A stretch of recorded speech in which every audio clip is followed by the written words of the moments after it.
Você sabia que o bolo de baunilha é uma das massas mais versáteis na hora de escolher o sabor de um bolo para você fazer um bolo decorado? O sabor dele suave, quase neutro, combina com qualquer tipo de recheio, desde um brigadeiro até um ganache, um buttercream, um chantilly. Você pode fazer a combinação que você quiser, que ele sempre vai muito bem.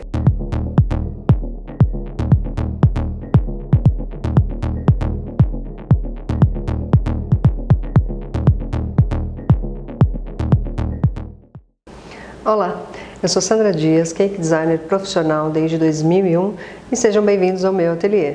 É aqui que eu faço a produção dos meus bolos decorados, das minhas flores de açúcar, dos meus macarrons, mas é aqui também que eu ministro aulas práticas para todas as pessoas que também querem se tornar um cake designer. O objetivo desse canal é te ajudar a aprimorar as suas habilidades com bolos decorados, seja compartilhando com você técnicas de decoração de bolos ou receitas deliciosas que você vai poder agregar no seu cardápio, oferecer para o seu cliente e aumentar sua renda no final do mês. E hoje eu vou ensinar a receita que foi a mais pedida aqui no canal. Eu não consigo me lembrar de um número de pessoas, mas foi um número grande de pessoas que pediram para que eu ensinasse uma receita de bolo branco, uma receita de bolo de baunilha estruturada. Mas não confunda a palavra estruturada com bolo duro, tá? Essa história de que, por exemplo, o bolo de pasta americana tem que ser um bolo duro e seco é puro mito, tá? Os bolos de pasta americana podem sim ser úmidos, podem sim ser fofos, macios. Eu, em quase 20 anos de profissão, todas as massas que eu usei, todos os bolos que eu fiz, eram sempre bolos macios, fofos, úmidos, nada a ver com essa história de bolo duro e seco, tá? E a massa de hoje você vai poder usar em qualquer versão de bolo decorado, seja ele com pasta americana, com buttercream, com chantilly ou até um naked cake, tá? Ele é muito fácil de fazer e você vai adorar. E nós vamos começar pelos ingredientes secos, tá? Você vai colocar numa outra vasilha 320 gramas de farinha, 200 gramas de açúcar, açúcar comum refinado, tá? De vez em quando alguém me pergunta qual é o tipo de açúcar, então eu vou deixar aqui uma dica. Quando a receita não menciona o tipo de açúcar, por exemplo, se ela não fala que tem que ser açúcar demerara, açúcar mascavo, se ela não especifica o açúcar, é sempre açúcar refinado comum, tá? Somente quando precisa ser um açúcar diferente é que a receita menciona, tá? Então, por padrão, é açúcar refinado sempre. Se não está especificado outra coisa, é sempre o refinado, tá? Mistura aqui uma colher de sopa de fermento, 200 gramas de açúcar e 320 gramas de farinha de trigo. Dá uma misturadinha aqui, tá? Ok. Em seguida, os líquidos. Começa com 3 ovos, aqui ó, então você já vai bater ele ligeiramente, mais para dar uma quebrada na gema. Já bate aqui. Põe numa vasilha como essa 120 ml de leite integral, 30 ml de óleo, e eu aconselho qualquer um menos soja, tá? Soja é um leite, é um óleo que tem um sabor muito forte, muito pronunciado. Eu sempre fico com a impressão de que ele aparece e não é um gosto muito agradável. Já pode colocar os ovos aqui também. Eu uso extrato de baunilha, tá? Então, uma colher de sopa de extrato de baunilha. Se você usar a essência, que é artificial, você vai colocar uma colher de chá. Tá? Já põe aqui.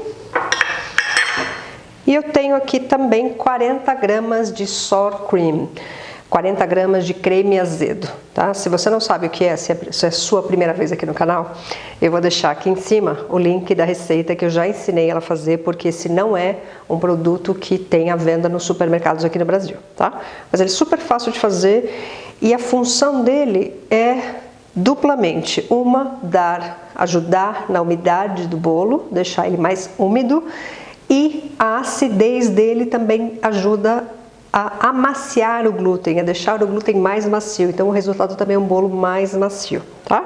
Então eu vou deixar aqui em cima e embaixo na descrição o link para você assistir depois. Já bota tudo aqui e mistura, tá? Já deixa a parte líquida misturada. Ok? E eu tenho também 100 gramas de manteiga. E mais outra informação que também costumam me perguntar. Na confeitaria, nós sempre usamos, impreterivelmente, a manteiga sem sal, tá? A manteiga que a gente compra, que ela já é salgada, ela é muito salgada, tá? Ela tem sal, mas ela tem muito sal. Então, por padrão, a manteiga é sempre sem sal. Com raríssimas exceções, às vezes acontece de alguma receita precisar que seja manteiga sem sal, mas assim, é uma raríssima exceção mesmo, e se for o caso, a receita está informando. Então, a partir do momento que não tem a informação manteiga com sal, você pode assumir que é sempre a manteiga sem sal, tá bom? Então, ao contrário da maioria das receitas amanteigadas, eu não vou começar batendo a manteiga com açúcar e depois adicionando os outros ingredientes, tá?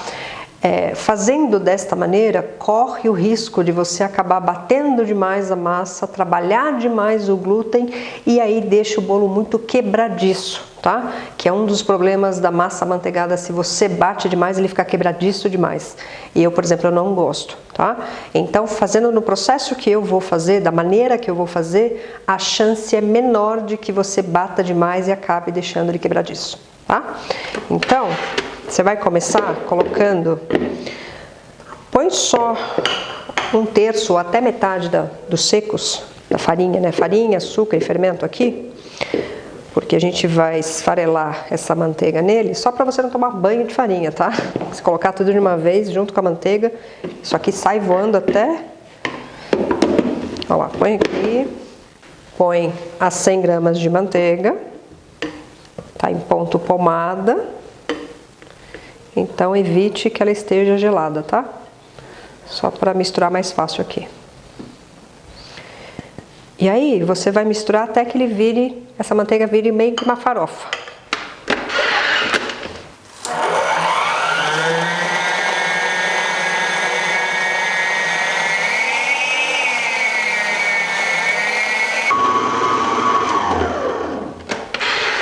Olha lá, a maior parte da manteiga já se misturou. Então agora você coloca o resto dos secos. Pode dar uma misturadinha. E aí nós vamos colocar os líquidos em 2 ou 3 vezes, tá? Então não põe tudo de uma vez.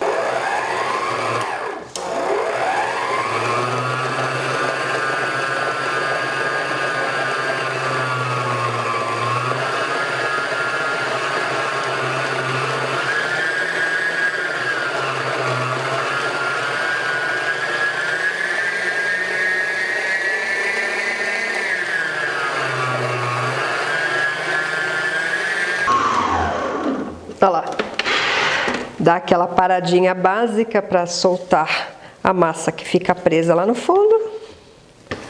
Mais uma mexidinha e tá pronta. Viu como é fácil?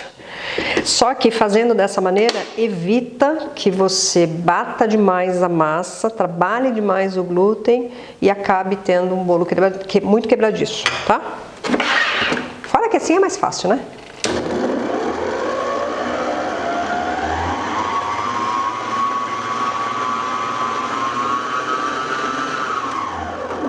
Tá pronto. Vocês viram como esse bolo é fácil de fazer? Então agora eu vou ensinar você a dividir essa massa igualmente nas assadeiras. Eu tenho aqui 4 assadeiras de 15 centímetros de diâmetro, tá? Então para isso eu preciso saber o peso total da massa. Como eu não tenho uma tigela igual, eu tenho que trocar de tigela para saber o peso dela. Então, passa para cá e eu já imagino qual vai ser a pergunta de muitos de vocês. Por que dividir em 4? Não posso assar em 2 assadeiras altas? Então, eu não gosto, tá? E eu vou explicar o porquê disso. Tem vários motivos. Em primeiro lugar, porque demora mais do que o dobro do tempo de forno, tá? Em segundo lugar, porque quanto maior a assadeira, maior o volume de massa e maior a chance de você perder esse bolo, porque a parte que estiver em contato com o fundo e a lateral, ele vai assar mais rápido porque está em contato com o metal, com a assadeira. Mas o meio, aonde é a última coisa que vai receber calor, ele demora demais para assar, e aí tem duas coisas que podem acontecer: ou queima ou fica cru, ou as duas coisas, tá? Então, em assadeiras pequenas, você até pode colocar, por exemplo, aqui, em vez de fazer 4, colocar em 2, porque eu sei que tem gente que não tem forno grande, que tem algumas quantidades que não vai caber. Ok, tá? Então aqui, de 15 centímetros, ao invés de 4 assar em 2, sem problema nenhum. O de 20 centímetros pode fazer a mesma coisa? Pode também, mas lembra que o tempo de forno vai aumentar. Quando as medidas passarem de 25, 30, ou seja, muito maior, aconselho a não fazer isso, tá? Assa individualmente, separado, porque ele vai assar nos seus 35, 40 minutos normal, a camada já vai sair, o bolo já vai sair do tamanho da camada que você precisa para o bolo, sem chance de queimar, sem chance de ficar cru ou queimado, tá? Então, não faça isso nas assadeiras grandes. Aqui a massa deu quase 1 kg, 990 e pouquinho. Então, 250 gramas, quase 240 e alguma coisa em cada assadeira vai ser o suficiente.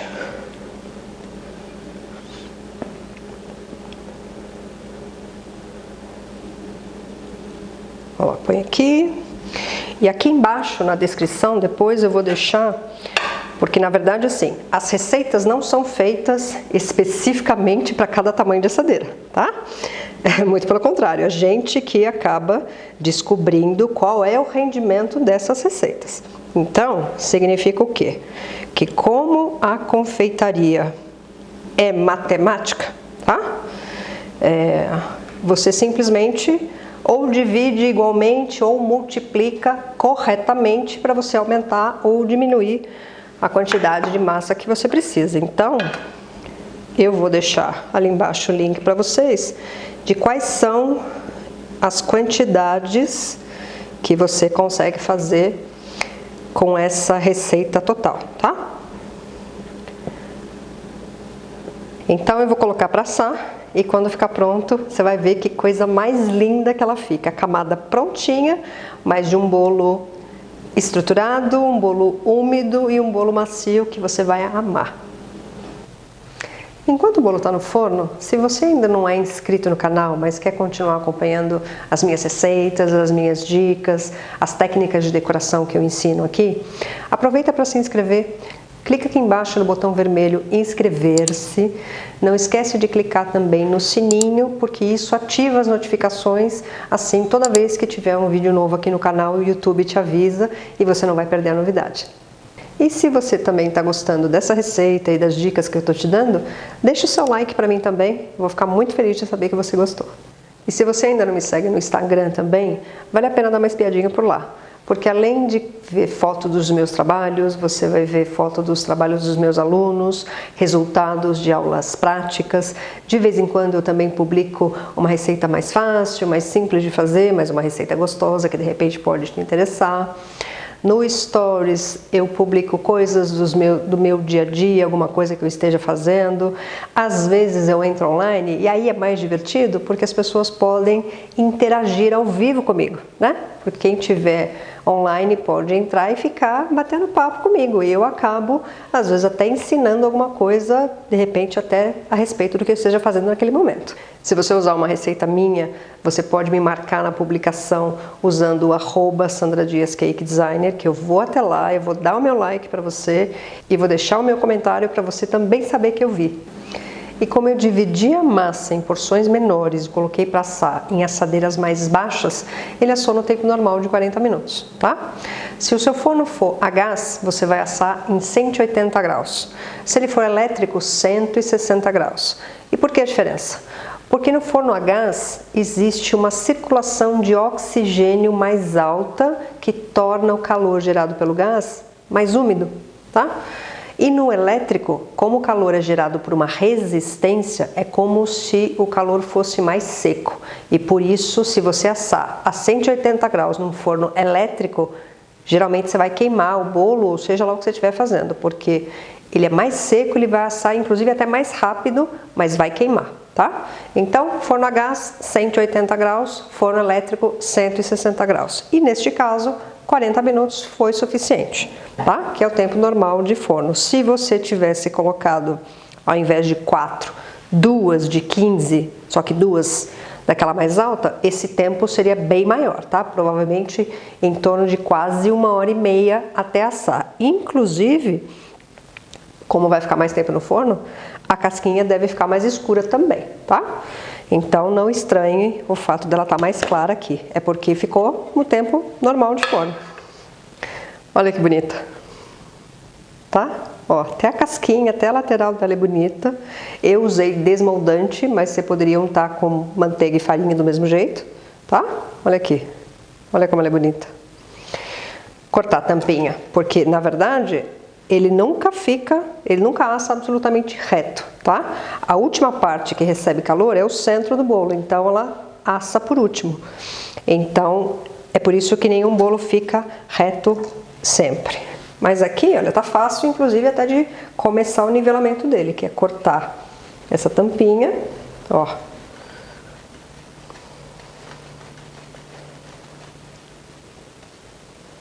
Olha lá, olha que bolo bonito. Ó,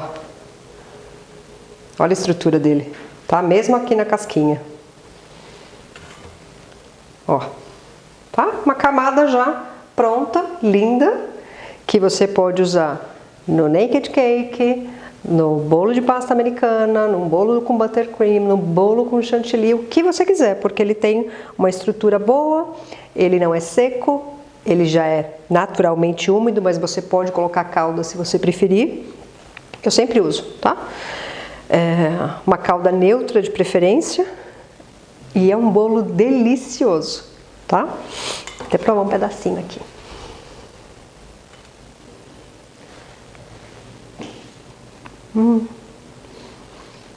É um bolo excelente porque ele é super versátil, por ser um sabor mais neutro, mais suave, né? Ele não é um sabor pronunciado como nozes, por exemplo. Tá? Um bolo de nozes não tem como disfarçar, é nozes e pronto. Mas aqui, por ser mais neutro, você consegue usar qualquer tipo de recheio. Brigadeiro, ganache, buttercream saborizado, buttercream de baunilha, buttercream de pistache, o que você quiser. Na verdade, todos os sabores combinaria com este bolo, tá? Por isso que ele é um coringa, ele é um bolo versátil e excelente para trabalhar com bolos decorados. Eu espero que vocês tenham gostado dessa receita. E quando testarem, volta aqui para me dar um feedback. Me marca no Instagram usando o @SandraDiasCakeDesigner, que eu vou lá no seu perfil dar um oi para você e deixar o meu like, tá bom? E por hoje é só. Eu espero que vocês tenham gostado. Desejo que todos tenham uma doce semana. Cuidem-se bem e até a próxima.